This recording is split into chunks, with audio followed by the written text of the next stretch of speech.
Hey, what's up, guys? It's Adam from Rescue Michigan, and Shane Trejo will be joining us in just a moment. But I just want to get us live right on time here, and we've got a lot of things to discuss tonight. It was a big day in Lansing. We had a hearing on the marijuana cartel bill, which advanced. We had a hearing on one of the first hearing, in fact, on Rescue Michigan's election integrity bill. So we'll be talking about that, and we'll also be talking about anything else people want to talk about. And maybe I think this is a good moment to kind of take a step back and think about where things are, because we are almost halfway between the 2020 election and the 2022 election. And some of the things we've been working on are legislative projects in their own right, but they are also part of, I think, a larger political effort, a larger political movement, and the big decider of what's going to happen to this state is going to come to pass in the November 2022 election. That will be when Michigan voters, really for the first time, get to weigh in on the governor's lockdown orders.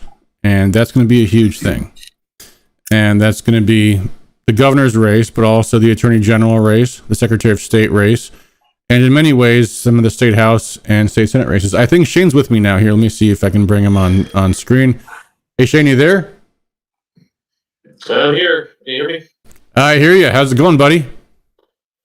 Well, just busy. Unfortunately, we got railroaded in the House Regulatory Reform Committee today.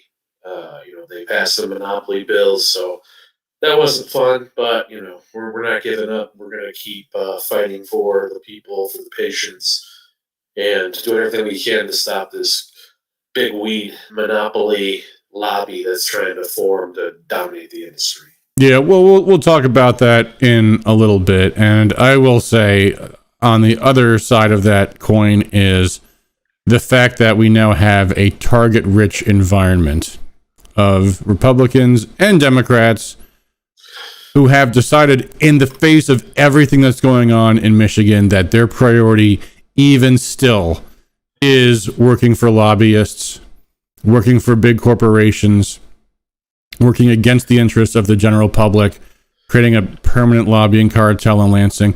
And to me, that's the biggest thing. Personally, the marijuana industry is not going to affect me. But what it says about the character of our lawmakers, that this is what they do, even while our state is on fire in every single capacity, that this is what they busy themselves with, is money, money, money, money, lobbyist money. All I want is lobbyist money. And they all know that's what this is all about. All of them. That has to resonate back home, and that has to have an effect back home if we are going to improve the quality of lawmakers moving forward. But anyway, let's go into depth in that hearing in a moment here. I also want to talk about the elections committee hearing, because one of the Rescue Michigan election bills got its hearing in the elections committee today, and I definitely want to do a deep dive on that. And I don't think that's going to take as long, actually. It was a fairly short hearing, but I do want to go through it. I kind of hinted in the email blast that went out today that it could have gone better, but for a tactical mistake I made. And I'll explain what I mean by that when we actually walk through the hearing. It was a short hearing. There's only about 15 minutes of testimony, so it won't take too long. But I also wanted to say, since we've got a few people watching, you might notice the big news is I'm wearing overalls. And that apparently is a big story, because I wore some the other day and everyone couldn't stop talking about it. When did overalls become weird to wear, man? I don't get it. People are like, "Oh, you're dressed like a farmer." I'm like, "No, dude, this is what I put on today." I worked on my car today. They're comfortable to wear. But I don't know, man. I feel like the mass media has just warped people's sense of what's normal and what's not normal, and what's cartoonish and what's okay. And when did wearing overalls become weird? I don't understand it. I'm rebelling against it. That's why I put them on intentionally tonight, because Adam, you need to make overalls great again. Yeah, and one thing I never do on stream, because it was drilled into me as a kid, is never wear a hat indoors, is wearing hats. But I don't know. I guess right now I can't because I'm wearing headphones, but I don't have to, and I could just tilt them back like this. We were both at a party the other night, and I was wearing this cowboy hat, which my whole costume was created around that, just because I happened to have this nice cowboy hat that someone gave me, and it just has been sitting on my shelf for years because, you know, when can you really put on a cowboy hat? There's a, you know, I remember where I saw this now. I saw Ryan Long, and you know the comedian Ryan Long? You know what I'm talking about? He's this really funny comedian who's been like skewering social justice warriors here. Hold on, you know what? I got a clip. I can even play it for you. I went to see this guy live a couple months ago, and he did a joke about this. He was talking about, it was either him or his opening act, who was also in this same clip. He was talking about how when me and Bradford. Hold on. I just pause the clip because I got it queued up here. When me and Brad first met, I didn't think we'd get along. Hold on. All right, this is who I'm talking about. This is Ryan Long. Oh wait, hold on. Let me get you back on the screen here. What's going on here? There we go. There's Shane. All right. Let me make this fill the frame here. You guys will know who I'm talking about when you see this clip. Like, oh yeah, that guy. This is his clip. When wokes and racists actually agree on everything. Brad first met, I didn't think we'd get along, but turns out we kind of agree on everything. Your racial identity is the most important thing. Everything should be looked at through the lens of race. Jinx, you owe me a Coke. We both have a lot of opinions about people of color, even though we barely know any. I say colored people, but as long as we're classifying them, we both think minorities are a united group who think the same and act the same. And vote the same. You don't want to lose your black card. Sorry, I don't know. I just think we should roll back discrimination laws so we can hire based on race again. Jinx, now you owe me a Coke. Hey, tell them what you told me yesterday. White actors should only do voices for white cartoon characters. Been saying that for years. Stick to your own. Us white people, we have so much privilege. I agree. It is a privilege to be white. Ask him about interracial dating. All I said is that black men who date white women have internalized racism, and white men that date ethnic women are fetishizing them. Guys against interracial dating now. Like, am I being pranked? Did Boomer put you up to this? Ugh, you know that taco place is white-owned? White people should be making white foods, like crab macaroni and cheese, no seasoning, not even salt. It's like he's a mind reader. I mean, I've been pushing for segregation forever, and my man does what? I created an improv comedy show exclusively for ethnic people. Guy segregates comedy on my birthday. White people need to stop wearing dreadlocks, and they need to stop appropriating black people's music. Shaved heads in country music, the way God intended. You know all white people are racist. I'm listening. Even if you have a black wife or a black friend group, you're still really racist. You know, we just kicked a guy out of the organization for having a black girlfriend, but if you can promise me he's still really racist, we'll consider letting him back in. Black people should only shop at black businesses. I guess the only thing we really disagree about is I think white people are the root of all evil. Well, what did I tell you, though? If we can narrow that down to a certain group of tiny-hatted white people, I think we can come to an understanding. Technically, I don't consider Jewish people white. Neither do I. Anyway, so that's Ryan Long, and the other guy was his opening act. They toured together, and it was one or the other who made the point. It's funny. Oh, hold on, let me get Shane back. There we go. Who made the point? It's funny how women can just change their looks and it's normal, but if a man changes his looks for any reason ever, it's like the weirdest thing in the universe. So, anyways, this cowboy, I was just like sitting at the side of my. He was the one who did that. I think he did the clip where it was like, if Gavin Newsom and Andrew Cuomo are going to come in and have sex with your wife while you watch for science. And he had like a lab coat on or something, and had like beakers. It was pretty fun. Yeah, he does like a sketch every single week, and plus it's actually a touring comedian, which is rare these days.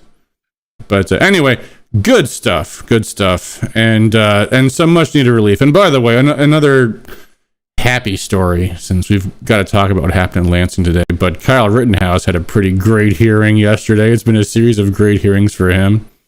They had it's called the Doe-Bear hearing, the hearing where they interview the guy who's going to be the expert witness for the prosecution. And the guy is like a community college cop who claims he is a constitutional law expert. And there's a bunch of motion hearings on evidence that the defense wanted that the prosecution was trying to quash, and the judge ruled against the prosecution in every single one. It was glorious. I mean, it's the opposite of the way the Chauvin trial is going. And for anyone who's got any opinion on the Chauvin trial, I'm not saying that, I'm not trying to say the Chauvin trial was one way or the other. I'm saying this trial is one where the judge is very serious about the defense and the defendant's rights and the presumption of innocence and the admission of exonerating evidence. It's going really well so far. So that's coming up, I think, just next week. I think they start jury selection on Monday. So, but so far, the only thing the judge has done wrong that I can point at is he didn't dismiss out of hand the illegal weapons charge against Kyle. But aside from that, I mean, he has been ruling against the prosecution over and over and over again, and it's been fun to watch. So if you guys haven't seen that, check out Nick Recounted show. He did a live stream yesterday where he went through the entire motion hearing from start to finish, and it was outstanding. But anyway, all right, we've been shooting this shit for long enough. Let's talk about what's happened in Lansing today. Let's start with the Elections Committee hearing. And just to give you guys some background, here, let me get this thing in frame properly. Hold on one sec. So this is a bill that we had talked about from the get-go at Rescue Mission. Hold on, can I make this thing wider? Yeah, I can. There we go. That looks better. To require security features for ballots. And the sponsor of the bill, one of the 7 bill sponsors, was Representative Brad Paquette. And it's a simple bill. It just says that ballots need to have certain security features to prevent against counterfeiting and duplication, like color inks and microprinting. In fact, I think it said including but not limited to color inks and microprinting. What happened, I think, even after past the time that we drafted the bill or first came up with it, was that the state of Tennessee actually passed into law a bill requiring that absentee ballots all contain watermarks. And it passed overwhelmingly with bipartisan support, and it was determined to cost the state almost nothing. In fact, the sponsor of the bill got a quote from a vendor that it was $150 per election board, which I think means typically a municipality. And of course, municipalities can range in size, but that was what they said was the average cost. So we're not talking a huge amount of money at all. And it passed almost unanimously. It was like 92-0 or 92-1 in the House, and I think like 30-something-0 in the Senate. That's how popular it was. So we had a hearing on a similar bill, similar in essence, certainly. And the essence is what's really important. I mean, we can talk about, well, should the details of it say, should we require that stripe that the $100 bills have, or should it have watermarks or whatever? But the essence is what's important. And so we had the hearing in the House Elections Committee. Now, the backstory to this is that before the committee hearing, I met with Paquette's office, and I didn't know what I wanted to do. The way it works typically in these hearings is that always the representative introduces the bill himself or herself, and often they will bring in someone to sit next to them who is like the expert. And they can answer questions that lawmakers might have. And the unspoken thing is like, yeah, this guy's the one who's really behind the bill. And that was one possible way we could have done it. But what I was thinking at the time was, there's no question the Secretary of State's going to weigh in on this, and they're going to come up with some convoluted, retarded way to oppose it. And so therefore, it might be better if I didn't testify with the representative, I testified separately, because they will... I've seen Boland's committee enough to know she always calls on the Secretary of State first. Why? I don't know. Why give your opposition the first crack at every single bill coming before your committee? Beats me. That's what she's been doing. So I figured, all right, well, if I come in as someone that's separate from the bill sponsor, I can swat down whatever the SOS is going to say. What it didn't occur to me was that all of the huge questions would be directed to the representative when he was introducing the bill. And then after the SOS got his time, which was not limited to 2 minutes, I don't think. Well, we'll see. We'll play the tape. But then everybody else was only given 2 minutes. And suddenly I was yet again in the position where I had to crush down everything I wanted to say into a 2-minute comment. And if I had done it the other way and just testified with the representative, and we'll see this because we're about to play this whole thing live, it would have been very different. So let's watch the committee hearing, folks. Here's what happened. Here's what went down in the elections committee today at noon.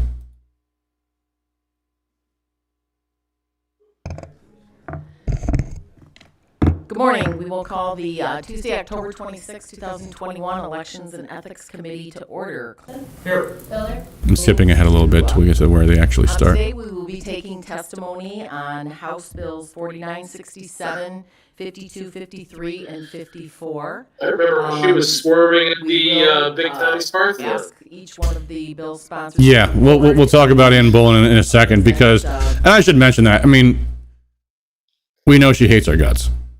Because we've been calling her out for not bringing the bills up for hearings this whole time. You called her out the other day for not bringing these bills up for hearings. Now she's brought the bill up for hearing.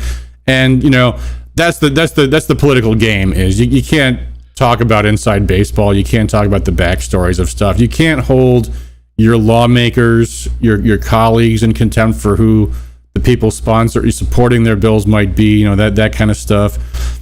Had I thought more about it, though, I should have expected that it would have been smarter to go up with Paquette, and I should have expected, let's play the tape. We'll see.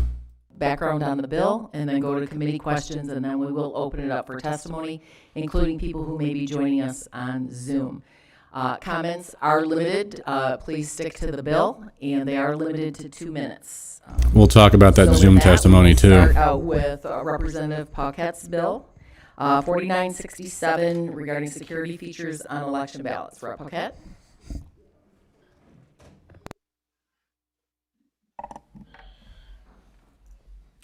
Thank you, Madam Chair, members of the committee. Thank you for hearing testimony on HB 4967. Very short and simple bill to require some form of printed security measure to be on ballots. There are a variety of ways that this can be done. Cheap and easy is using colored ink, or more complex, still very common ways like micro printing. Microprinting, it takes a variety of different forms. It's used on checks, ID, U.S. currency, and microprinted patterns cannot be reproduced by photocopy, generic photocopy, image scanning, or other common digital methods, which is why it's so widespread and effective. In fact, microprinting has been used on the $20 bill since 1991. If one looks at their ID as well, you can take that out and you can see there's microprinting, and if you have a trained eye, you can find out what the state of Michigan does on our IDs to prohibit types of reproductions of IDs, fake IDs. So you can take a peek at that. But security on our ballots, it needs to be modernized, and I think it's a little bit more of an important issue with ballots, more than IDs or even currency. So I know there are a couple of people that want to put some questions out there, but I'll take as many, and I know there are folks out there as well. Okay, that was fine. Thank you. Rep. Colazar. Thank you, Madam Chair. Thank you for your testimony, Rep. Question I would have on this, when I did a little research into this, by all accounts, this is going to have the potential for our clerk's offices to purchase new equipment, potentially new rolls of paper. There's no funding component in your bill, so I'm curious how you expect this to be paid for. By the state budget. Colazar is a douche. The way everything the state pays for? And now the Democrats are so concerned about overspending in government. Oh yeah. But it's such an absurd question. How do you expect this to be paid for? Well, actually, Representative, it would be simple if we just maybe cut into the $300 million we gave the University of Michigan this past year. That don't need that money at all. So you could take it from there. But actually, you could take it from anywhere in the universe. I mean, you're the government. You can spend money on things. That's a very difficult question. So it can be pretty basic, and talking to my county clerks and what have you, they can go through the election source, and then with this group, GBS or governmental business systems, Oh, by the way, there's another important point that could be made here is all of the costs of the 2020 election were paid for by federal money. The federal government threw so much money at the election in 2020 that the state didn't even need all the private Zuckerbuck money. They had that too, but they didn't even need it. The federal government paid for everything they wanted. The federal government paid for more than what they asked for. There's no cost issue here whatsoever. Print these items, and so county can determine what they'd like, what level. But yeah, I'm definitely interested in exploring how we can support methods that enhance security on ballots for sure. So if there needs to be a money component, by all means, and whatever county clerks come up with or clerks themselves come up with for security measures, all in favor of supporting that as well.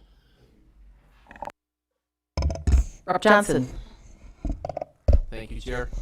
Do we have a guess of what this costs? I mean, what are we looking at for from 2020 to 2024 election? What's an estimated increase? See, this is where I wished I was sitting next to Rep. Paquette, because I could have answered this easily. First of all, the state of Tennessee, as I mentioned, the quote that they got was $105 per election commission for watermarks on all ballots. Boom. There you go.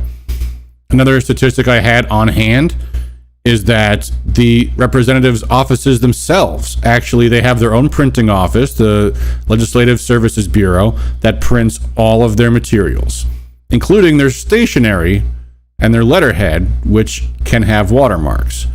And the cost of 500 pieces of stationery that does not have watermarks but does have another nice security feature, gold leaf embroidery in the state seal, was $63 per 500 sheets. For all of that gold leaf stationery, color inks, plus watermark was, I think it was $79. Yeah, 70. It was, the marginal cost was, well, I'm going to say it in my testimony, the marginal cost was $14 per sheet, per 500 sheets for the watermark. So it works out to about 3 cents a sheet for watermarks. That's how much it would have cost. So not expensive at all. And also, by the way, the other good thing I would say is, hey, you should ask the House Fiscal Agency. They should be able to get that for you. And wait, Adam, sounds like you support big government spending. I thought you hated that kind of thing. oh yeah, no, totally. Except for when it's like, actually important things, actually essential services of government. Then these assholes really, when it's something that actually reforms government, then they want to know where every dime comes from. But if it's a corporate welfare giveaway, then who gives a shit? Yeah, I remember when I was working for Kerry Bentivoglio, we had a bill to require the Government Accountability Office to audit the Obamacare website because it was like totally insecure and extremely dangerous. And they were like, well, that's going to cost money. Oh, the only thing the federal government spends money on wisely is their own legislative oversight office. The only thing they ever spend money on that's worth spending money on. That's when you have a problem with spending money. Oh my gosh, we might actually have to pay people for oversight? Good Lord. And actually, the other thing that happened is Christina Caramo wanted to testify at this hearing because she actually made contact with a company that said, we can give you every security feature you see on currency, including holograms, including those fancy stripes, including the thing where you look at it from a certain angle and it reflects, which is also a hologram, but something else. And the watermarks, the micro printing, and multiple colors and everything. And their quote was 25 cents a ballot. Now, you will see in this hearing, Ann Bolin has welcomed people to testify either in person or remotely, and Christina Caramo is nowhere to be found. I have heard from her campaign staff personally that they reached out to Ann Bolin's office and they reached out to Ann Bolin's cell phone, and she never responded. And so it was not for lack of trying that Christina Caramo did not have the opportunity to testify. Now, what they should have done was contact the committee clerk, but nonetheless, they should have had no problem contacting the chair of the committee directly and having that worked out. And the fact that reaching out to her office yielded no response, and then no response to a text or a cell phone is bad. Well, and it, was widely rumored and speculated, including people close to Ann Boleyn, that she wanted to run for Secretary of State. So, who shows up? Christina Caramo, who, has really, in my opinion, done a spectacular job of articulating the issue of fraud in an incredible way. And, been a serious contender and someone who, I think even people who, are kind of outside of our circle, people who might be more establishment leaning, I saw like John Yob in the press talking her up, saying, "Oh, she's a pretty serious candidate. I don't think anyone can take the nomination away from her from the delegates on the floor." Yeah. So she's earned a lot of respect, and Boleyn, who talks out of both sides of her mouth and does the shittiest of reforms and won't admit election fraud and put it on the spot. She's probably bitter that she got boxed out by Christina, because she definitely seems like that kind of person.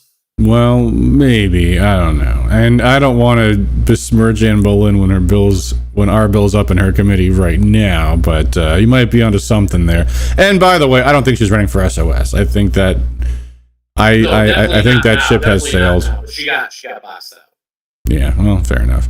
Either way, it doesn't matter if it's Christina Caramo or anybody else. If someone says, "I want to testify at your hearing, can we make this happen?"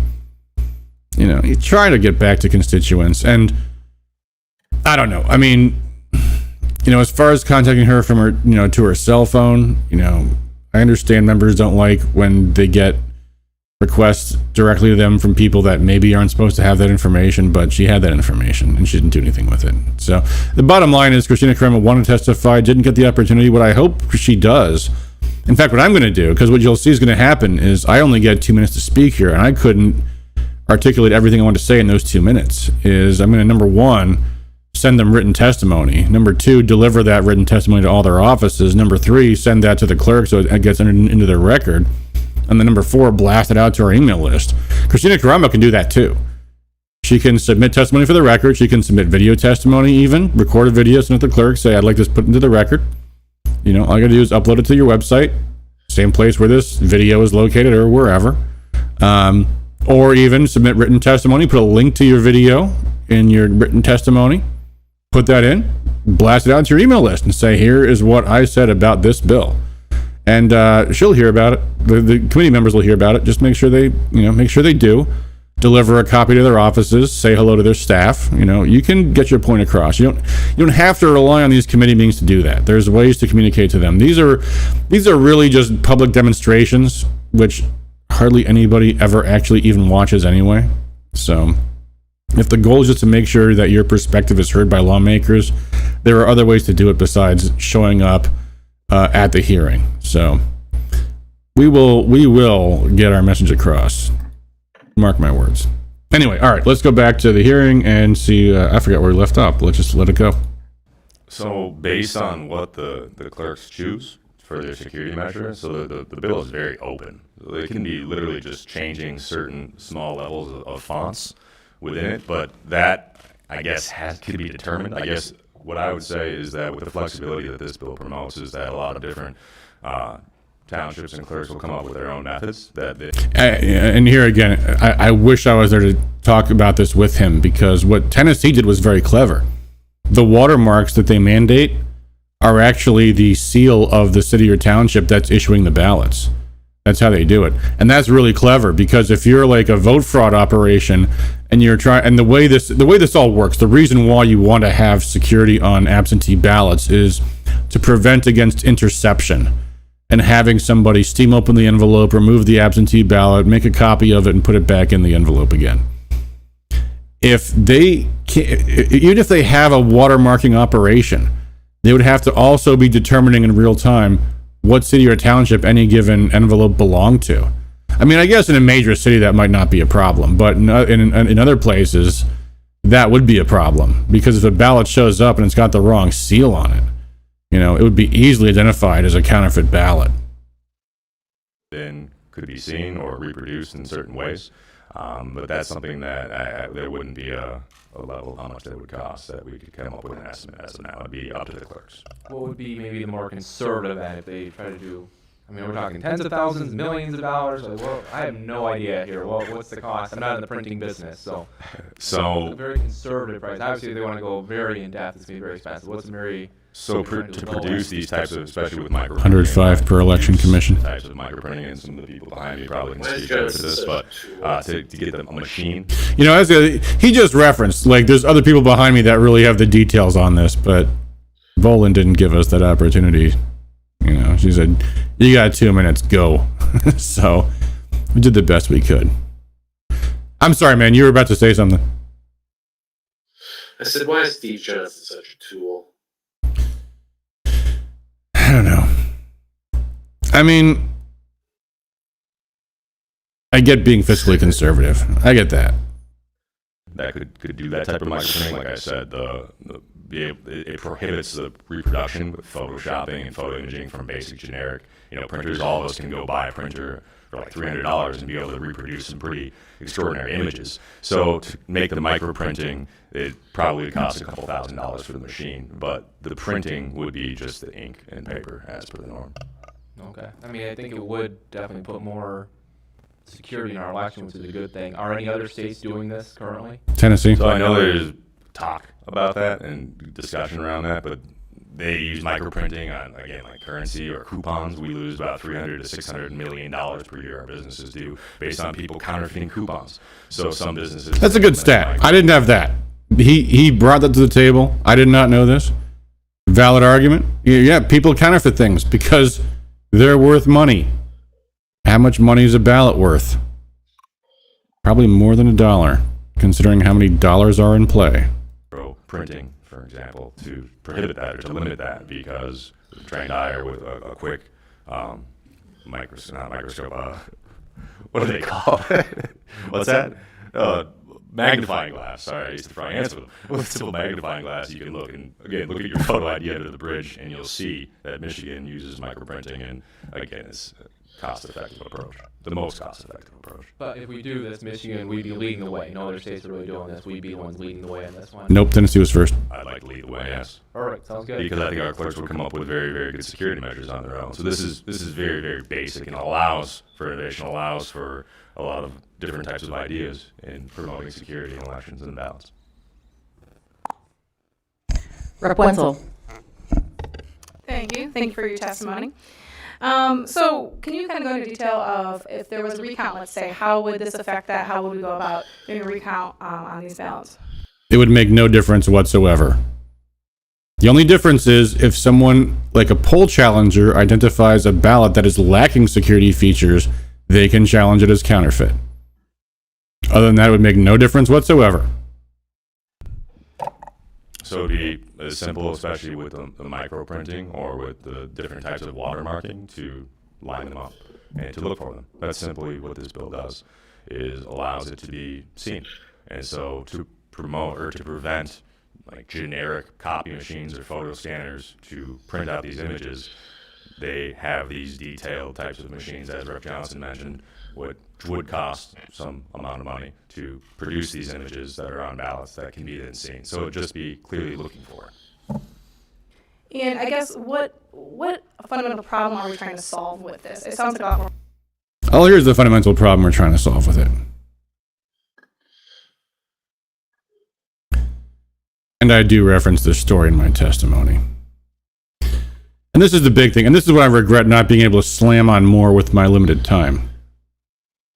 This is an actual professional election criminal, a top Democratic operative, Democratic of course, says voter fraud, especially with mail-in ballots, is no myth. He knows because he's been doing it on a grand scale for decades.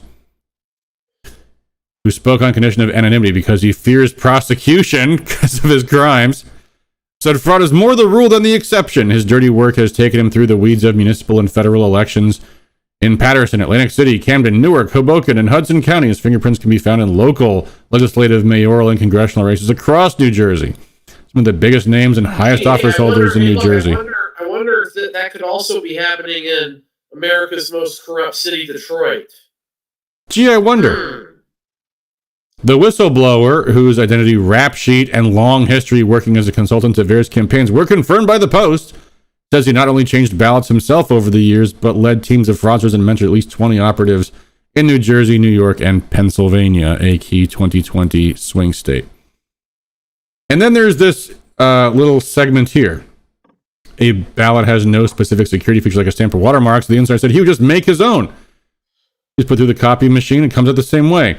The return envelopes are more secure than the ballot. You could never recreate the envelope, he said, so they had to be collected from real voters. He would have his operatives fan out, going from house to house, convincing voters to let them mail completed ballots on their behalf as a public service. The fraudsters' minions would then take the sealed envelopes home and hold them over boiling water. You steam it to loosen the glue. Then you remove the real ballot, place the counterfeit inside the signed certificate, and reseal the envelope. 5 minutes per ballot tops, said the insider. And now, here's the point. I actually did recite this in the hearing, but here's the point I could not slam on for lack of time, and this infuriates me because it's a critical point. The insider said he took care not to stuff the fake ballots into just a few public mailboxes, but sprinkle them around town. That way he avoided the attention that foiled a sloppy voter fraud operation in a Patterson, New Jersey city council race this year, where 900 ballots were found in just 3 mailboxes. If they had spread them in all different mailboxes, nothing would have happened, the insider said. And here's the point. Only the world's dumbest criminals can get caught doing this. The SOS, you'll hear their guy come on and say, this never happened. This didn't happen in Michigan. Well, no, it never got caught happening in Michigan because that's why you don't have ballot security in the first place, is you can't get caught counterfeiting ballots. That's why you have security features. Because you can't just say a negative that, there was no absentee ballot replacement. This couldn't possibly have happened in Michigan, and we know because no one got caught doing it. That's the whole point. It's so easy to do without getting caught that it could have happened and you would never know. Unless you're the world's dumbest criminal and put them all into 3 different mailboxes, 300 ballots apiece. But for people that aren't morons, they can do it and get away with it because there aren't security features on ballots. There's nothing to stop people from doing this. And if a counterfeit ballot comes in, you can't know because election officials aren't even trained to look for fraudulent ballots, and they have no distinguishing watermarks or anything to look to. Anyway, that's the point I didn't get the opportunity to make in the committee hearing. Probably the biggest point I didn't get the opportunity to make, and that really infuriates me. But like I said, we can talk to these lawmakers tomorrow, the next day, and really go through this and hopefully explain to them why committee hearing performance is not the biggest deal in the world, and maybe also talk to some of our 16,000 friends about how this hearing went and what Ann Boland's agenda might have really been in barely bringing this bill up and not letting us have any time to speak about it. By the way, let me just point this out. If I scroll up a little bit, the hearing was 53 minutes, which means they had 7 spare minutes. I could have gotten in more testimony if I wasn't crunched for time. But anyway, all right, rant over. Let's get back to it. Or work for our clerks. I understand security, but can you go into detail of what kind of security problem or breach that this would solve in doing this? Yeah, so right now, and I'm glad you asked that question, right now, and as we've seen, as I mentioned, with coupon counterfeiting, $600 million, and it's gone up about 12% just in coupon forfeiting. So if we have something that is important as ballots, this is something that we can't even check, is the duplicating ballots. So this is something that we're not even aware of. Any person with a printer, myself, could print off a ballot, hypothetically. This is right, but he needed to explain how ballot fraud actually works this way. Or photo ID, because there are security measures in place. So that's all that this promotes. Rep. Johnson. Don't mean to monopolize the time here, but brought up a good question. So would this allow, let's say we're doing a recount, and as you're going through, you see a ballot that doesn't have that microprinting, would that ballot then be discarded? Well, hopefully it wouldn't even get to a recount. Hopefully it'd be challenged when it's tabulated the first time. Right? Because a recount is just recounting prior ballots. And yes, it would be challenged. Hey, this ballot isn't a real ballot. This ballot doesn't have the watermarks that every other ballot in this precinct has. That's a fake ballot. That should be challenged. Simple as that. Hey, why does Steve Johnson look like he's 30 going on 58? Come on, man. To occur? Because, our recount... I'm not one to talk. Bizarre, right? If a poll book doesn't match up with the precinct, then you can't even recount it. So I want to make sure that if we're actually going to use these, there's actually some value to it. Well, you're the person that's doing something crazy with the poll book, from my understanding. However, in terms of lining that up, yes, if the microprinting is not there, then yeah, that's an issue. And there should be an issue. Yeah, the staff should call it out. If they fail to, the challenger should call it out. Absolutely. That is what the process would allow. Is you say this is a fraudulent ballot. Look at the ballot. It's a fraudulent ballot. Period. Issue. And so if the security measure is not in place and someone's checking it, then yeah, that's a problem, and it should be checked into. But we're not going to know these things unless we have security measures in place. So how does this fall in line with Michigan's current ballot production standards? So it would change them, obviously, because Michigan's current ballot production standards don't require security features. would there have to be a change in the ballot production standards? That is something that I do not know, but I will get back to you. Do you see her smirk a little bit there? Like, I got him. Haha. What does he know about ballot production standards? Who gives a shit? Yeah, just using that dumb clerk knowledge she has to try to. And coming up. Yeah, statute trumps your clerk standards. And by the way, what's going to happen? Companies would competitively bid on producing ballots to the standards required by statute. Simple. You could leave the standards alone. They would still comply with state statute because state statute trumps your Secretary of State ballot standards. With this bill, what other research was done to, in comparison? What other states are maybe looking at the exponential cost? We looked at Tennessee, which passed this bill 6 months ago. We looked at New York, where we have a confessed voter fraud having exploited this deficiency. We looked at human nature and the tendency of people to want to cheat a system if they could. Notice that our ballots have no security features whatsoever, and thought that would be a problem. Changing the equipment, training that have had success or actually maybe not had success with meeting the objective. This comes down to being at a bunch of different forums with my constituents who are asking just basic questions and looking at levels of security. So, and this is why I bring up coupons, this is why I bring up my ID, this is why we look at currency, because these security measures are in place and other things that we deem important. And so those questions were raised to me, and I'm like, okay, so starting to explore it and coming across, especially... Paquette's good at answering these questions smoothly without having the intimate details he should have had, and I should have been there with him. Probably going to... But he answers well. He's like a cool dude. Yeah, I'll tell you a great story about Paquette. This is when I knew he was a cool guy. We had a bill in the Education Committee when I was working for Rep. Riley a couple of years ago to end a mandate on it's called the work keys test. It's the standardized test they make all these 11th graders take that's absolutely worthless. This is on top of like the ACT and the SAT and all these other garbage tests that they take.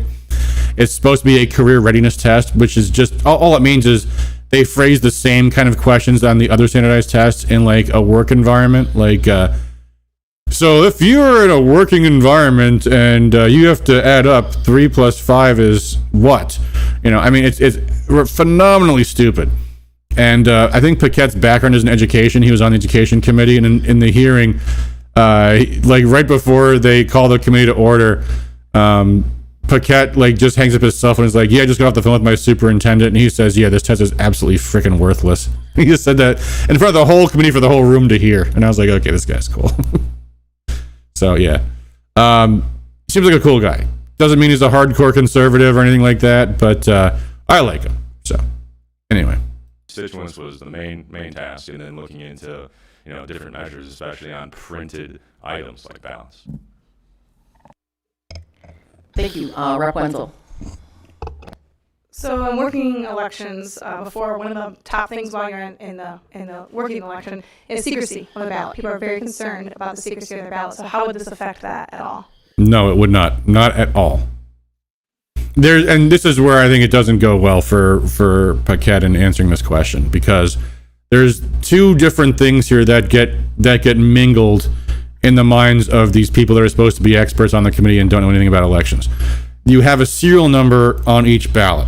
That's a personal identifiable piece of information. The stub number on each ballot is identified to a voter. That gets recorded into the poll book. And when your ballot goes into the tabulator, what they do is they tear off the stub so that when the ballot goes in, it's no longer identifiable to the voter.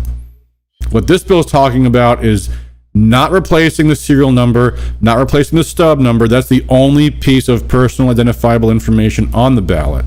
It's just simply saying We're making something in the feature of the ballot so that it can't be counterfeited easily and can be detected if it doesn't have the security feature by an election official or a poll challenger. Whether that's a watermark or a micro printing or whatever else, someone can look at a ballot and say, that's not a real ballot. The same way if I print a $100 bill on my printer, people are going to say, that's not a real $100 bill. That's all it's doing. It's not changing the serial number on the bill. It's not supplementing that with some other kind of personal identifiable information. It's only saying that this is a feature of the physical ballot that can't be easily reproduced by someone trying to commit fraud, making a ballot in their copy machine. But anyway, here's how it actually went. That's how it should have gone in my mind, but here's how it actually went. I don't think the average voter would know that there's any microprinting on their ballot. So Of course they would. Yeah, I would remain intact. I don't think them understanding that there are. We want them to know. We want them to know their ballots have security features. Your Michigan ID, there are security measures in place, and whether you're aware of them or not doesn't matter with secrecy. Now you see me get up to go back to grab a pen because I'm starting to make notes of like things I want to address when I get a chance to speak. Which I never get a chance to say. Thought occurred to me while we were talking about improving security, and I had a concern about cost. Another thing is that our current ballots that we have now do have stub numbers. You can't just duplicate them. Those Yes, you stub numbers are can. there. So I guess my question is why? The only thing unique about the stub numbers is they're printed in red. Other than that, yes, your printer can reproduce those. They're a standard font. And if you're photocopying a ballot, that's all you have to do is photocopy the ballot and just change, where the actual bubbles are in place. The stub number doesn't change. That's not how the fraud works. The fraud works by, as we saw, I'll bring it up again, steaming open the envelope, loosening the glue, photocopying the ballot, putting it back in the envelope, and sending it in. And nobody is the wiser because you don't have any distinguishing security features to look for on a ballot. Do you think that security is not sufficient? No. Just for the fact that numbers lining up isn't security. So someone could have your driver's license number, right? And they're just going to put it onto another driver's license. No, there are security measures in place. So you can have numbers align, but when you are talking about counterfeiting anything of value, there need to be other measures in place. So that is the promotion. Anything of value. Again, this is a well-stated answer, and Paquette's doing well under pressure. But the right answer is still not that the stub number is the issue. The issue is that you can just photocopy the stub number, because we're not talking about people mass-producing ballots at home with unique stub numbers that an election official can say, that doesn't match the stub number that we mailed out. It's that people can actually replace ballots that are in the field because they're absentee ballots, because the chain of custody is broken, because they can be intercepted. In the case of the news story, they say, we actually offered as a service mailing in your ballot for you. And of course, they just stole the ballots and made the counterfeits. Postal workers, potentially. Clerks, potentially. Could even shop out their ballots to some kind of fraudster. And as the article notes, you don't have to do it on such a grand scale to make it totally obvious. Elections can be won by a very small percentage. Rep. Riley won his primary by 30 votes out of like 10,000. It doesn't take a huge amount. That wouldn't ever be detected. That's why it's important that every ballot has real security measures. Yeah, anyway, the fact that they don't already have these measures, just shows that, they want all the avenues to be open for fraud. They want, not just the ballots, but the computers, the election tabulation computers. They want all these back doors to be opened so that they can manipulate the process, and that's what we saw last year. Yeah. All right. Anyway, let's continue. Has other security measures in place, and so that this is just one attempt in doing so and providing another security measure on these very important things that are ballots and can be reproduced and reprinted. That's part of the matter. Rep. Whitsitt. Thank you for your testimony. Under what circumstances would cause a ballot to be recounted? And my second part of the question is, what happens in the event of a recount? What would, basically the information that you're saying, and that you have it where you can tell that the ballot. Okay, first of all, let's point out this is a representative on the elections committee asking what would cause a ballot to be recounted. Oh, representative, I didn't realize you wouldn't know that. What would cause a ballot to be recounted is a recount! Wow, hey, I mean, that's, gotta love Detroit. The great city. And, I will give Karen Whitsett props. Their representation. Remember Karen Whitsett was the one that survived being lynched by the Democrats for endorsing hydroxychloroquine. So I'll give her that much, but still. Yeah, she's still a Democrat. Absolutely. For having the integrity there, but doesn't seem like she necessarily is qualified to be on this committee, though. Well, none of them really are. No one's qualified to be on any committee, honestly. They just kind of toss them around to whoever, So, anyway, all right, here we go. Not tell that the ballot is being copied. All right, let me go back to your whole question. Basically, the information that you're saying and that you have it where you can tell that the ballot, you cannot tell that the ballot is being copied because of what your procedures are, but what would constitute a recount using that ballot? Fine.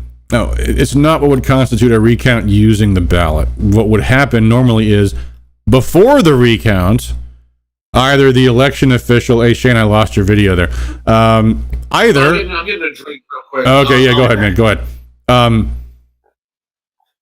Either the election officials themselves notice the ballot is counterfeit and discard it, say this is obviously an illegal ballot, maybe notify the voters attached to if it's an absentee ballot, hey, by the way, we got a counterfeit ballot from you.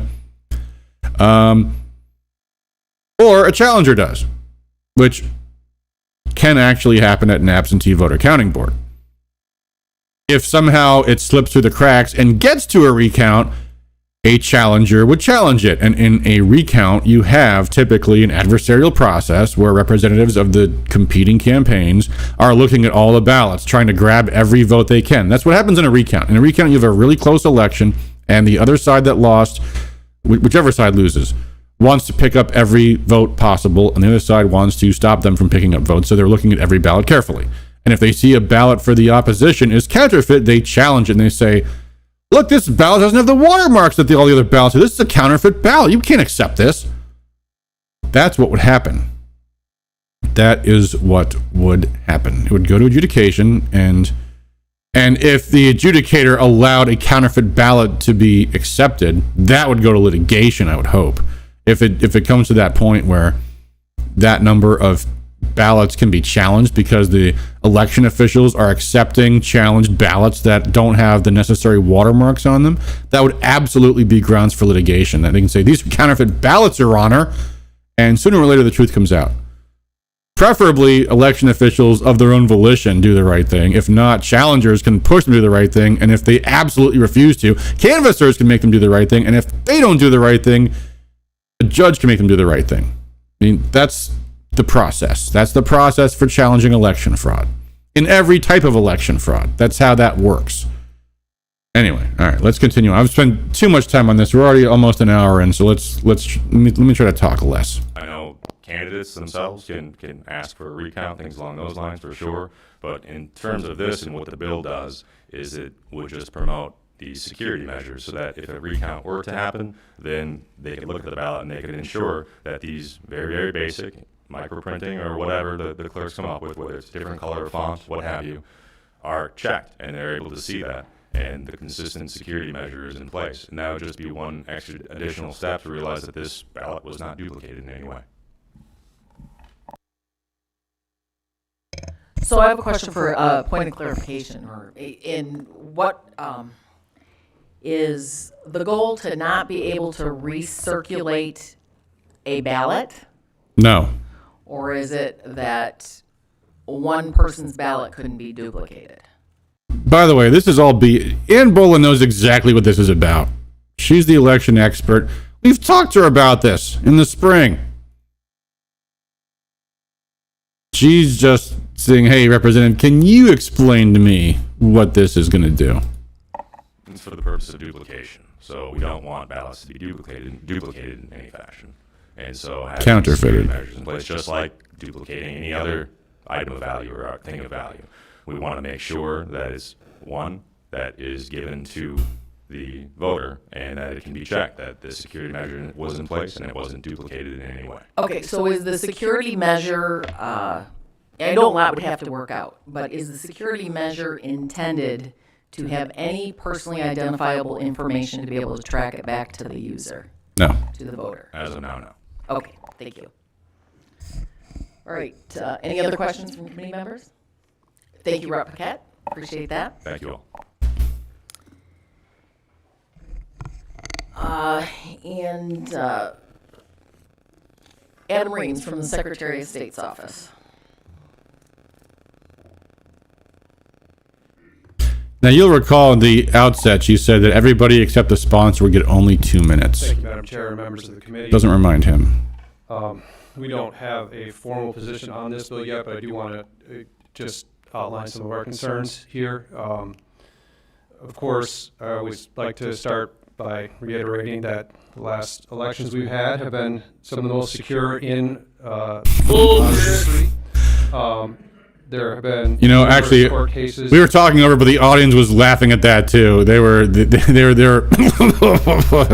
as he was saying that, and obviously, just repeating it all the time doesn't make it true. But anyway, in our regular audits, to prove that point. There have been no instances that anyone has been found of ballots being duplicated, and people certainly have looked. Because you can't tell. Because the counterfeit ballots look the same. Because they're easy to fraud. Because they don't have microprinting, they don't have watermarks, they don't have holograms or anything that they can use to say this would be tough to counterfeit. I mean, the article we looked at actually say the envelopes are too hard to counterfeit, but the ballots are easy. Unfortunately, it seems that your question about how this would work goes to the fundamental issue of what this is intended to prevent, which is something that isn't happening. How would this work? You buy ballots. Somebody apparently would fill out their ballot and then make copies of it and come in, and as you know, there are stubs that are on each ballot. So now, obviously, the SOS is going to litigate a case of their own invention, not the case in front of them. That's just them being smart. That's just them being devious and being dishonest. But that's what they're doing. I don't understand what would then be happening if the clerk is tearing off duplicate stubs and entering that same person's name in the poll book with the same number. It really, I don't understand how this would even function, what this is trying to prevent when we have strong security measures on our ballots today. No, we don't. We don't also know how much this would cost. The serial number. Of course, it would cost something to redo all of our ballots, probably have to change our ballot standards. I don't know what that happens with the tear-off stub that has worked all these years. We're going to keep doing that. And I also don't know if the printers that county clerks use today would be able to do this kind of printing. Get another one. You don't think there's printers that can do watermarks? LSB can do watermarks. I think it can't do watermarks. Tennessee got quotes from 5 companies. I got it down to $105 per election commission, which is multiple precincts. Also, by the way, shame on the House Fiscal Agency, because they made a memo and they had the quotes for various printing services, and it was like color inks, 0.1 cents per ballot. Microprinting, I think they said 50 cents per ballot, which I do not believe for an instant, because I've heard of a company that said they would do everything a $100 bill has on it. Like, the holograms, the blue stripes, the multiple color inks, the shimmeriness, like the dyes, everything for 25 cents a page. And anyway, and then for microprinting, the House Fiscal Agency, indeterminate. And for one of the other ones, indeterminate. Watermarking, I think, indeterminate cost. Like, guys, do your job. Get a quote.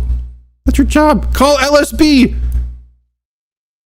So, we simply don't know at this point what this would cost taxpayers and clerks. So for those reasons, we are currently not in support of the bill, and we'll give you a formal opinion before this gets voted out.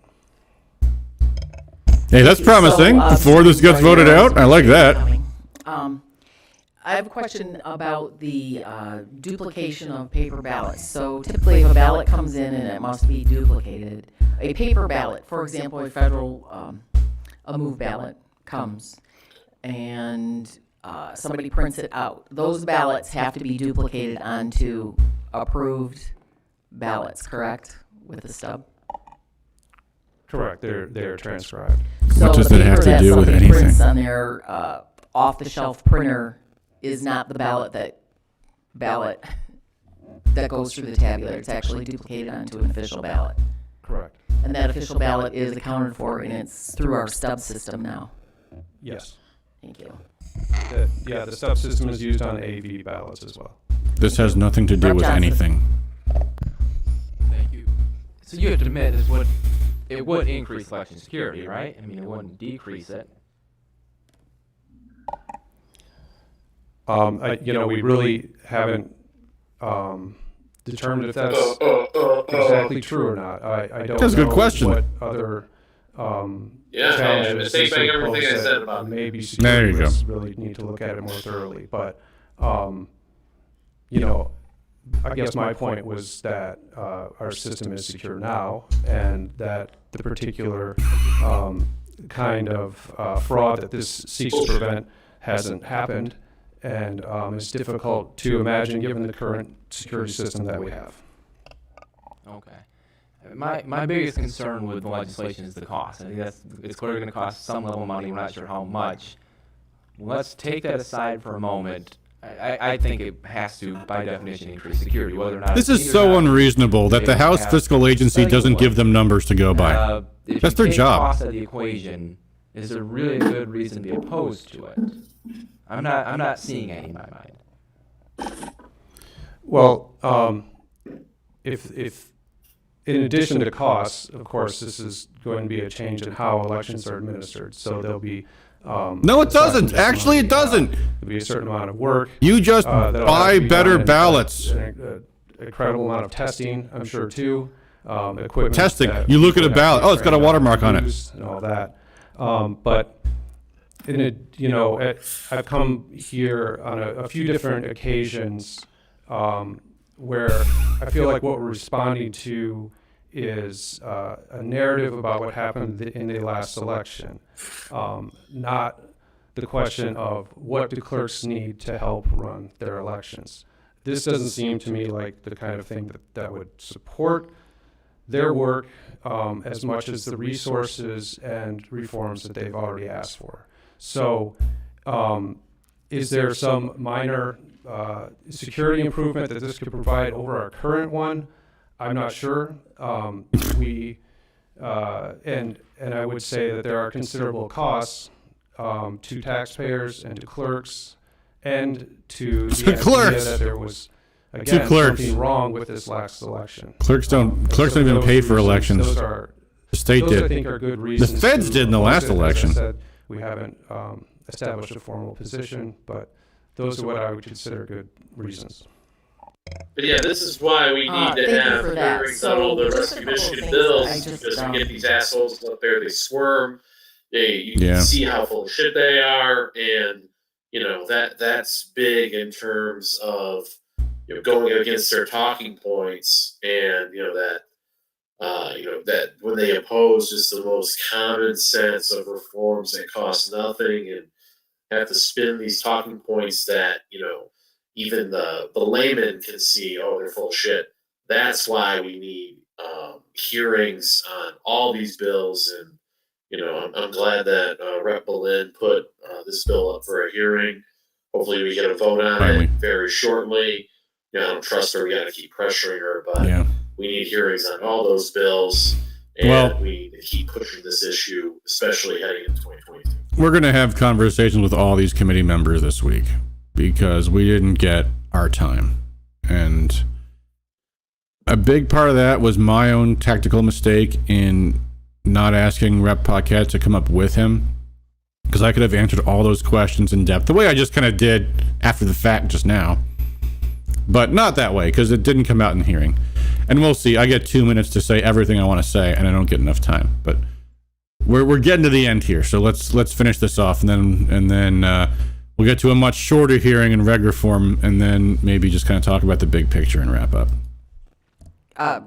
Points on that I think it's important that I don't think that it seems that we keep going back around and we're pulling ourselves back to 2020. I don't think that every bill that comes before this committee is in reaction to 2020. These are things, we have to look at these as opportunities to improve our elections, make sure that we have a secure process, and while That's a good point. Some of these measures may impose more work on our local clerks. As a former local clerk, I understand that. Many times over my 16 years, we were called to step up, and we did. I think our clerks do a very fine job. But we have I think, overriding lack of confidence in our election system. And so it's not just a matter of who's responsible for the work and the money. We have to also look at the impact. We want to make sure that every eligible voter is confident that they're coming forward, that their vote is going to count, and it's going to count once, and that they can vote freely, secretly, and safely.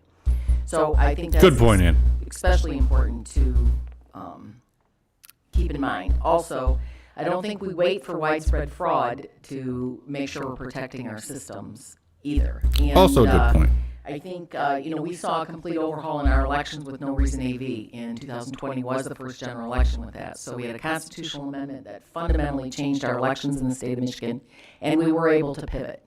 And I think we can do this. I think we can do it together and find common ground to make sure that we instill voter confidence and have working on behalf of everybody.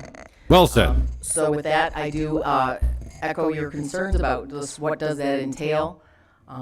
But I look forward to Don't give me getting more that. Don't even information give him that, Ann. as we move forward. So Don't echo his concerns about anything. He's a liar, and you know he's a we'll liar. move He to, knows he's a liar. Public testimony, and we will start with Kathy Mcclinchy from Pine.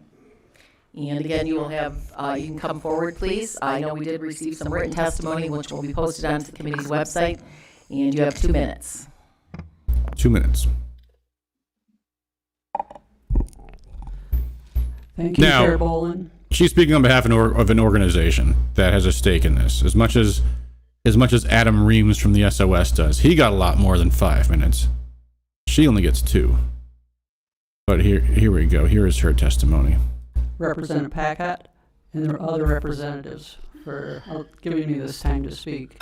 I'm a research lab. I own a research lab, and I'm not political. But this is an important issue. I'm with Pure Integrity for Michigan Elections. I feel that I sat here as one person, but there are thousands that agree with me out here in the state. They just aren't here, and so I will be their voice. PIME recommends that the legislature implement lessons learned from the Arizona audit. We consider legislation that would require that paper stock utilized on election day conform to manufacturer recommendations to ensure that the paper that has been tested in the device is what is actually utilized to cast votes. Paper varies in thickness and stuff, so it doesn't jam the machines and stuff. This is already off topic. Batches of ballots to be clearly labeled, separated from each other in a manner where they cannot easily be mixed together, easily connected to the batches run through the tabulation equipment for easy auditing of the... This might all be true, but this is off topic. And, I love... I don't think bringing up the Arizona audit has any relevance to this either.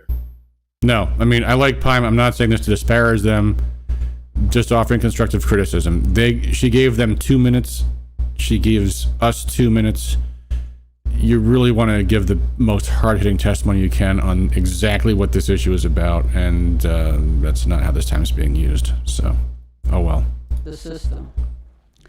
Publish ballot images and the cast vote record artifacts from each election within a few days of the results being certified for increased transparency and accountability in the election process.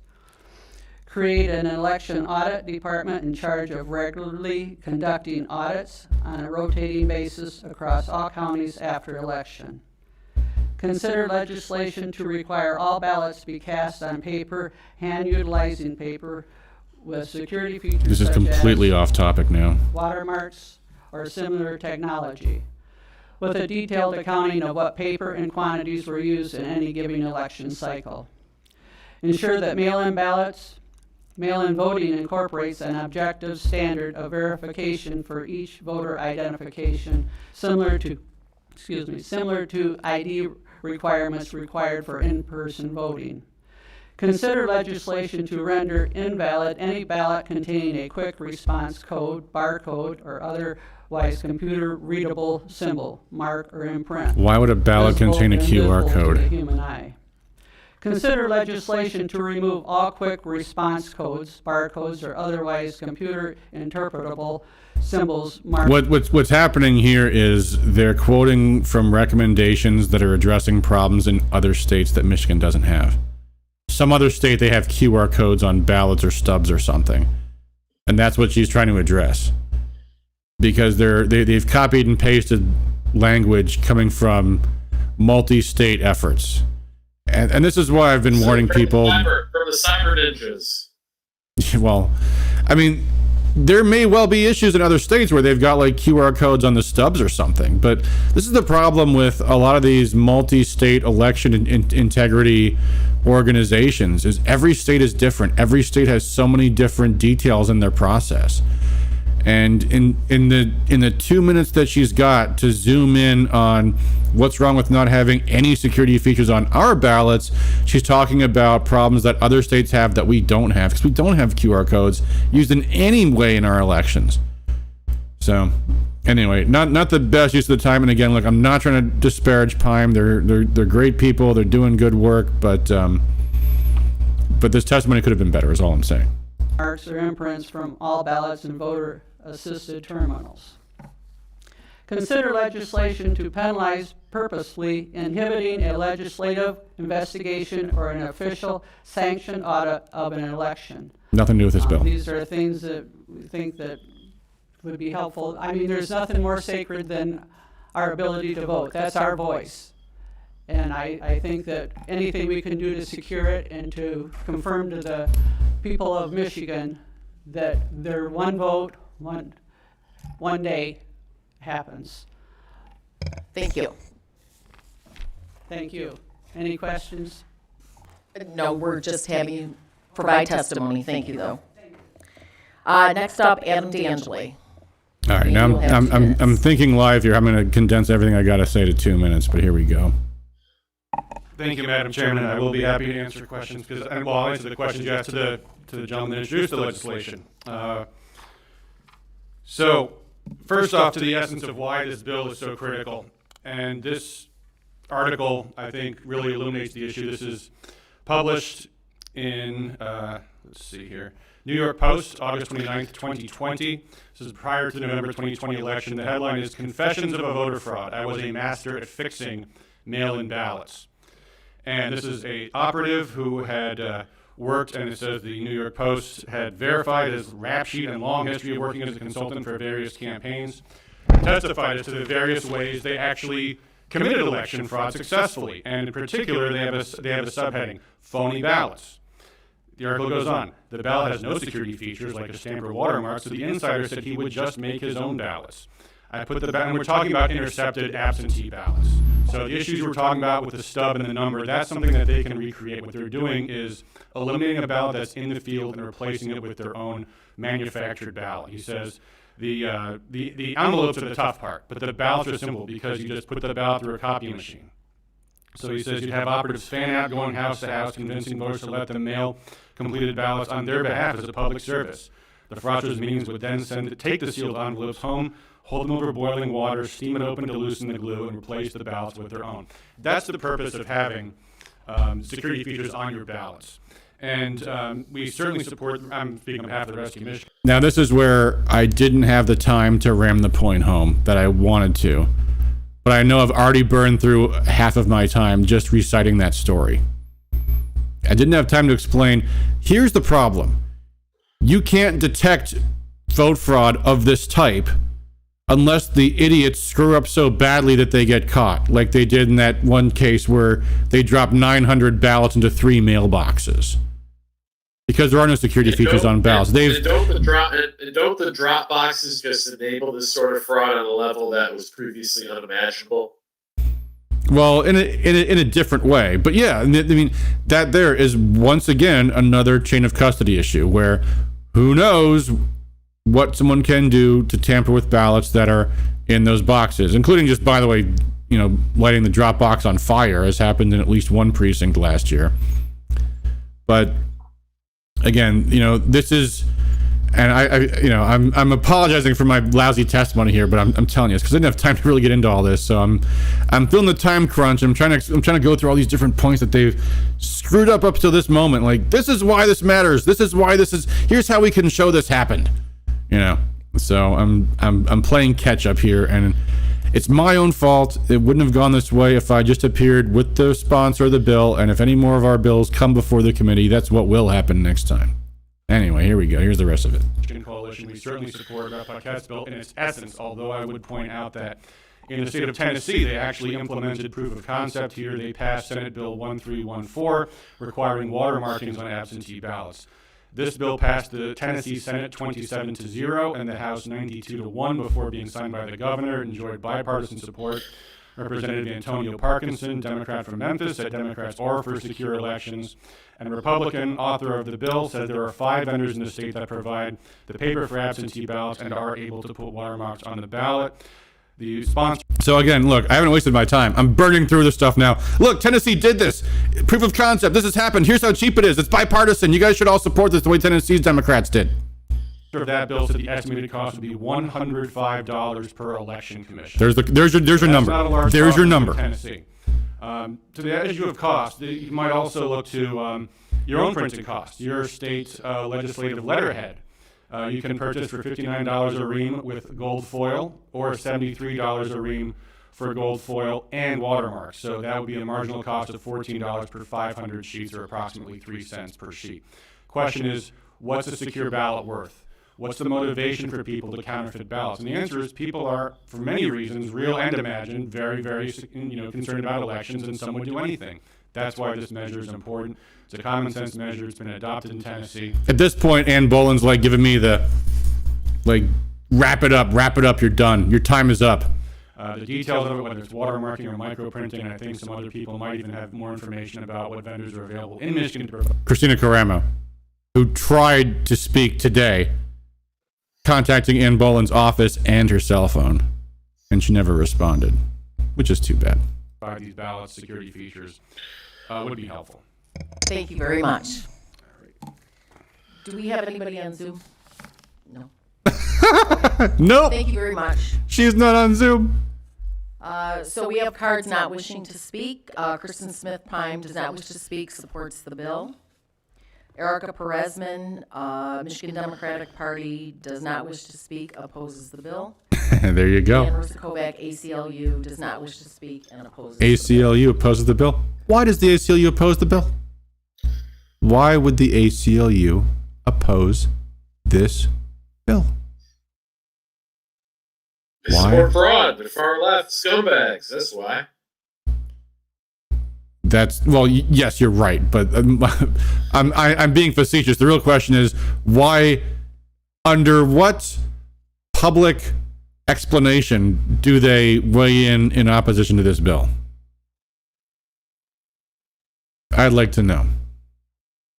Well, because actually, hold on. Let's hold off. Let's hold off on besmirching the ACLU for at least 1 week because we're trying to work with them on Lucas Gerhardt's bill. So we'll leave them alone for now.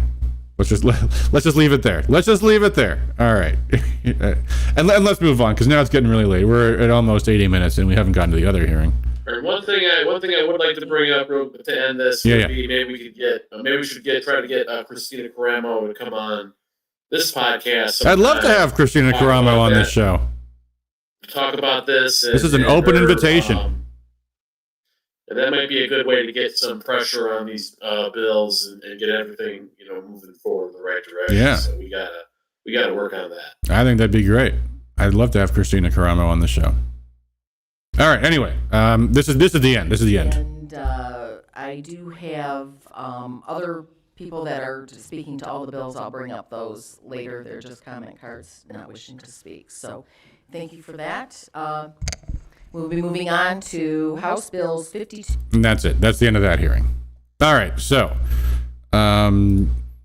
next we have the reg reform hearing, which was actually earlier in the day. Here, let me get this into frame here. Here we go. By the way, I'm sorry, folks. I know my audio sounds awful tonight. I'm not sure what's changed since the last time I was live. I'll try to fix that for next time. But I'm getting like a lot of background noise and things. So sorry, folks. That's just it'd be more obnoxious to try to fix it now. Anyway, here we go. This is the marijuana cartel bill. This is going to be a short hearing. This will be taking up House Bill 5300, but first we have a substitute H1, and I will speak to that. Last week we reviewed the testimony from the hearing on the subcommittee for last week, and I just want to assure that we do actually review the testimony and submitted to our committees, and we appreciate those who took time to do so. First off, I want to let you know that we recognize it's critical that the Michigan patients, including those... Wait. Why is he saying this? Isn't it funny he's saying this? What was that? Isn't it funny? Like, he's got to say, yeah, we actually read testimony you guys send in. I mean, first of all, A, I don't really even believe that, but B, it's funny he felt the obligation to say that, isn't it? Just so you all know, we definitely do read all your letters and comments and everything. We see what you're saying. And we're going to vote against you anyway, but we hear you. We really care about what you're saying, but Yeah. We're screwing you and we're doing the lobby spinning. We want you to know how honorable we are. Yeah. We want you to know that we totally are listening. I swear we're not just blowing you guys off to do what lobbyists want. I swear. I've seen those Steve Linder billboards and things, and yeah, I just want you guys to know we've really considered your position very, very thoughtfully, and here we are to vote the bills to destroy your livelihoods if you're a caregiver, or destroy your supply of medicine if you're someone that takes that as medicine. Yeah, we're gonna screw you, but I just want to let you know we've really thought a lot about you. We really have. with cancer and other services or terminal illness are not separated from their caregivers. Under these subs, unlicensed growers will still be able to serve up to 5 patients from their primary residence while growing up to 24 plants. This helps ensure patients aren't separated from their caregivers while preventing large-scale growth.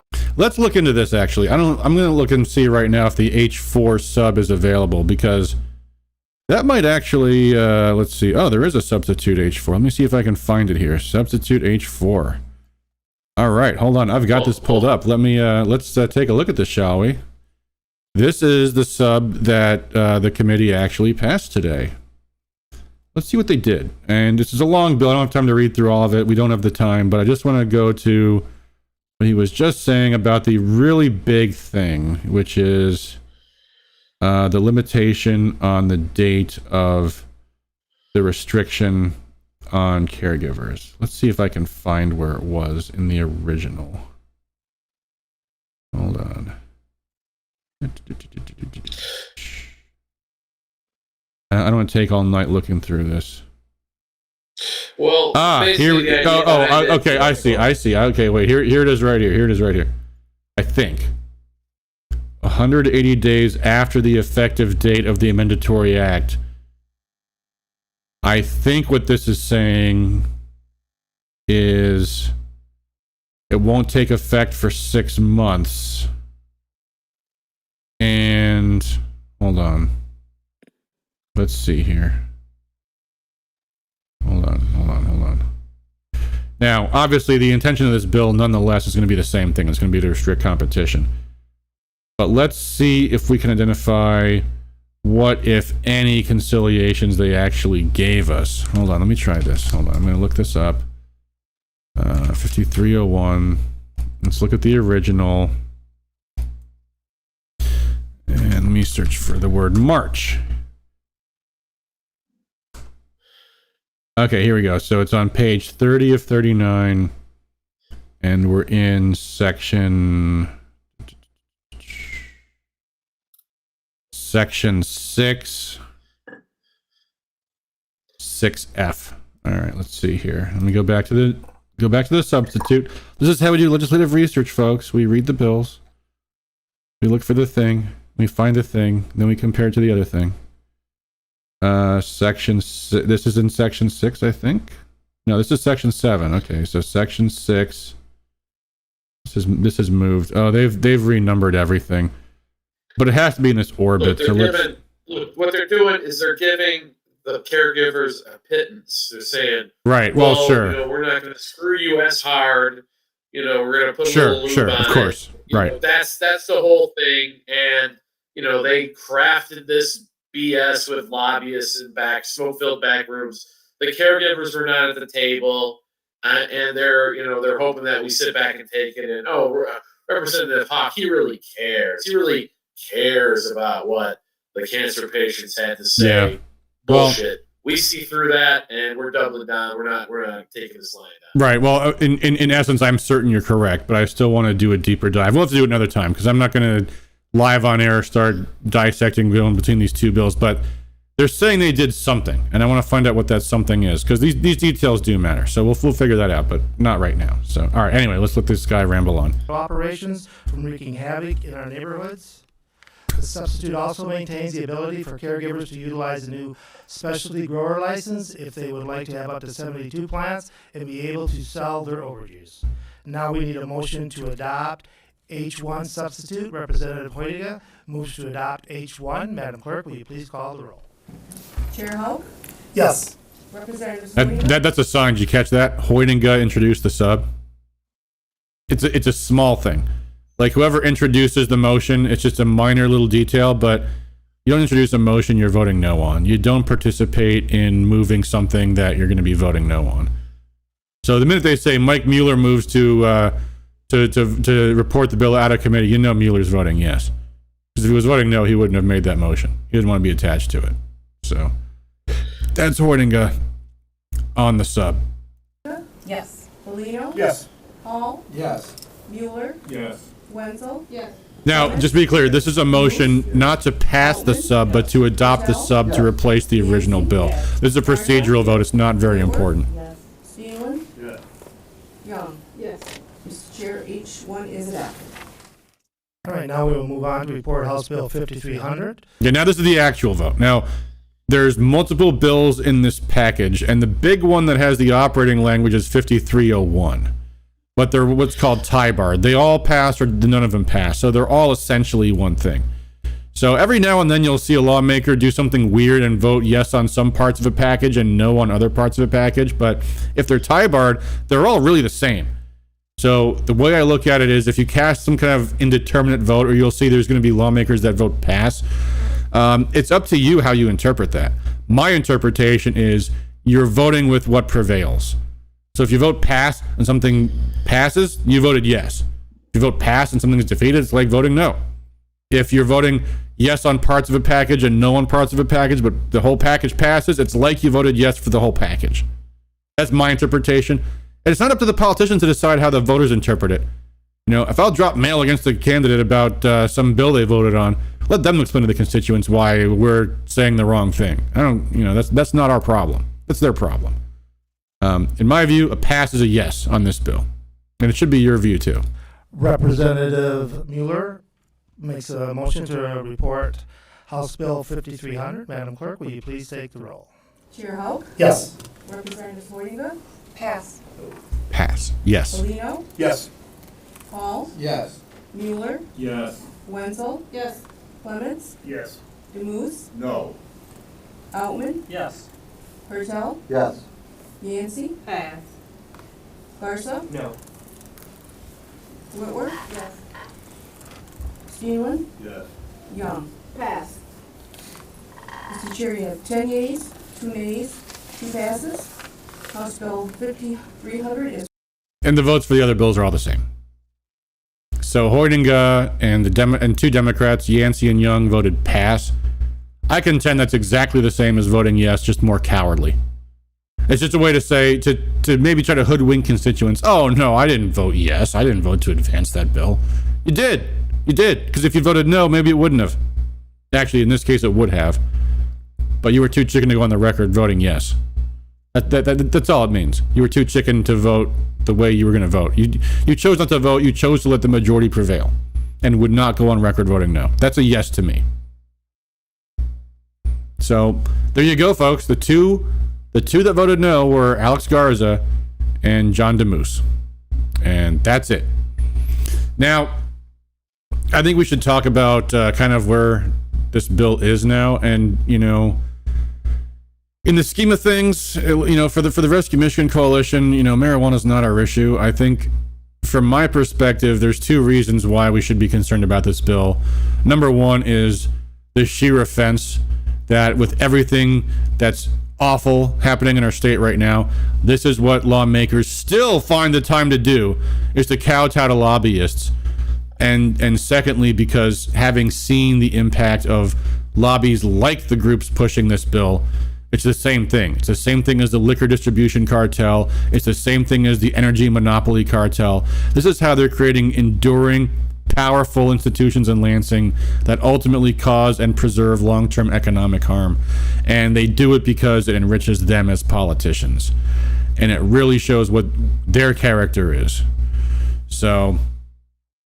Another thing is that the medical marijuana system works really good for the patients. The caregivers will, in many cases, or most cases, just give medicine away for free to patients who desperately need it. And it's a way for, different small businesses, small vendors, small growers to make a living. Mm-hmm. So it's one of the few industries that's actually kind of spread out a shared prosperity among the people, a true free market. And they're coming to crush that and make it into a corporate monopoly. So that, and then, obviously there'll be a big weed lobby in Lansing, just like, the beer and wine distributors, Chamber of Commerce, big hospital lobby. Just think of how evil all these lobbies are, how they all work together to screw us and take our money. There'll be another one. And marijuana is probably the number one cash crop in the entire country now. So the big weed lobby would arguably be the most powerful player in Lansing, working to screw us, and no one likes that. And I may agree with all of that, although I would point out, I don't want to divide the Rescue Michigan audience, because I don't know how many people in our audience have the libertarian view versus the traditional conservative view on whether marijuana should be legal. That's not our fight. And that's something you may agree with, I may agree with. But I think the fundamental issue that is important here is what they're doing is, you take either position. You don't want to have a permanent lobbying cartel in Lansing doing this kind of garbage. And what an insult it is to the people who need these lawmakers spending their scarce time in Lansing doing important things, that they're instead doing this. It shows where their real priorities are and how much disrespect they have for their constituents. And some of these people, like Joe Bellino, who's a recovering drug addict who probably knows it's going to cause people to do drugs. People like Mike Mueller, who's a cop, who knows it's going to create crime, and T.C. Clements and John Steenland. They know what they're doing. They know exactly what they're doing, and they don't care because they are prostitutes. And I hope even people who don't support legalization or don't even support medical marijuana, they don't want a weed power. Yeah, exactly. A power structure that's based on weed, the weed money. Flowing through Lansing and dictating policy in Lansing. Yeah. So, this is something that I think everyone should be able to get on board with, is killing these bills that are pushed by lobbyists and just are foul and disgraceful on so many different levels. Yeah. Well, I'll tell you what, we're at more than 90 minutes now, and I think it's about time we wrap up. Folks in the chat, feel free to ask us any questions. We're happy to answer them. But I just want to close with this thought now. The upside to all of this is that the Regulatory Reform Committee has now given us what gun rights advocates would call a target-rich environment. We now have 13 lawmakers on record endorsing this monstrosity. Some of them are essentially untouchable because they're retiring. Michelle Hoyninga, shame on her, but she's in her third term. She's not running for state senate, I don't think. I'll double check on that, but assuming she's not, She doesn't, you can beat her up if you want about it, in on Facebook or something. Politically, I'm not obviously saying, actually beat her up, but, point is, some of these people are vulnerable and some of them are not. But people like Clements and Bellino might both be running for the same state Senate seat. Maybe one of their colleagues, maybe Bronicali wants that seat. Maybe somebody else wants to run against them, so we have a choice in those counties. I'm not far from those counties, by the way. You've got Mike Mueller, who already has a primary challenger. You can bet I'm giving his opponent a donation tomorrow. And we'll maybe even have him on the show one of these days. Talk about other things Mike Mueller has done. His record is atrocious. And these are the kind of things that need to be called out. And this is where grassroots leadership is important, because it's hard to primary an incumbent. You have to have grassroots behind you. And if you're a grassroots leader who's fed up with Republicans doing this trash instead of saving our state, this is the prime opportunity to hold them accountable. And this is why we need people in, and by the way, I saw Anna Timmers in the chat, who recently acquired a very large voter file. I hope that gets put to use in a wonderful way against these disgraces we have in Congress, including Peter Meyer in the Kent County seat. This is how we hold politicians accountable, is organizing and mobilizing voters. And you have to have a primary challenger. You can't beat something with nothing. So we have 6 months almost left to recruit primary challengers, and I hope you all start getting out and knocking on doors and talking to people about what your politicians do. If that's a Democrat, fine, have at them. Great. But if they're Republican and they're doing this kind of garbage, they richly deserve a primary challenger for what they're doing. Shame on them. Shame on them. And there are patriots out there. You have to find the right one. It's hard to find the right one to primary a incumbent. And there's some primary challengers out there already from the grassroots. But I caution y'all. They come from the most passionate people, and the average voter is not looking for people like me and Shane and you. They're looking for, the upper middle class person with kids in college who's charismatic and has the the ability to relate to people, that they want to have a beer with them. That you have to have all these things to be the right candidate. You have to have the personal charisma. You have to have the time. You have to have the situation in life that you can't even run, and run a real campaign. And often you have to have serious money. Those people aren't the ones that pop up out of nowhere, but they are the ones you can find if you're out knocking on doors and canvassing your precinct. You'll find people that just have great candidate written on their forehead. Those are the ones to draft to run for school board or mayor or state rep. So look for them, find them. We are running out of time, guys. We are halfway between 2020 and 2022 right now. In 1 week we are, which is close enough.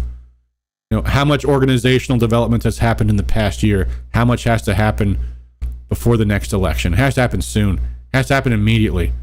So I hope you all get out and knock on doors. And that's my parting message for tonight. The legislature has just flipped you all off, Republicans and Democrats. So yeah, we got you. In fact, let me play this clip. This is so revolting. This is how this committee hearing ended after the roll call was taken for the other bills. Listen to this. This is the end of the reg reform hearing. 3 passes. House Bill 5321 is reported with recommendation. Thank you. I'd just like to say, I know that you folks aren't very happy with me right now, but I would like to thank the people out there that wished me sympathy because I lost my mother-in-law 2 weeks ago in a tragic accident. I feel sympathy for the woodchuck that lost his life in a tragic accident 2 weeks ago and is now sitting on your head. And I think it's nice that even though you completely disagree with me, some of you had the respect to please offer their condolences. That means a lot to me. By the way, I know he misspoke, but you hear what he actually said? Let me play that again. You had the respect to please offer their condolences. I appreciate you that had the respect to please offer your condolences to me. Play it one more time. Listen to exactly what he says. Disagree with the tragic accident, and I think it's nice that even though you completely disagree with me, some of you had the respect to please offer their condolences. That means a lot. You had the respect to please offer your condolences. I mean, I know he didn't mean to say it that way, but it says so much that he says it that way. Please offer your condolences to me, because that's what I was really doing. I know some of you, even though you shouldn't have, had the courtesy as Christians to offer your condolences for the passing of my mother-in-law, who how many people really love their mother-in-law? But I just want to make sure on the record, in the minutes of the committee, that it'll be available for eternity. I just want to thank y'all that please offer your condolences to me. I mean, this is the kind of people we have running our state. This is embarrassing. Embarrassing. So go out there, people. Find someone better. Roger Hack's retiring, too. He's termed out. Find someone better to run for that seat. Because if you don't, the establishment will find someone just like him. Just like him. Roger Hack, by the way, is the dubious distinction of being the only lawmaker that spilled a beer on me before. But that's a random aside. How dare he? No, I'm just saying that. Now he's gone too far. No. I mean, and it's nothing but just a funny thing. Nothing. I'm not holding it against him. We had what's called the CCP Day, Constituent Contact Program, when I worked in the House. They have us knock on doors for the incumbents in tough districts, and so I was knocking on doors for Roger Hauk one day. Actually, credit to him for actually taking us out to buy us a beer and not just to go to Subway like most of them do. But anyway, he knocked his beer over on me, and I thought it was funny, so whatever. All right, Teresa Renault says, thank you for all you do for bringing motivation and action to your state. Thanks for the kind words, Teresa. I appreciate it.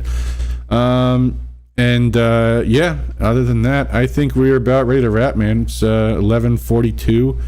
It's gotten late, but thanks for all you guys do for liberty, and we will be talking a lot more about mobilization, about precinct canvassing in the episodes to come. So, as always, thanks again.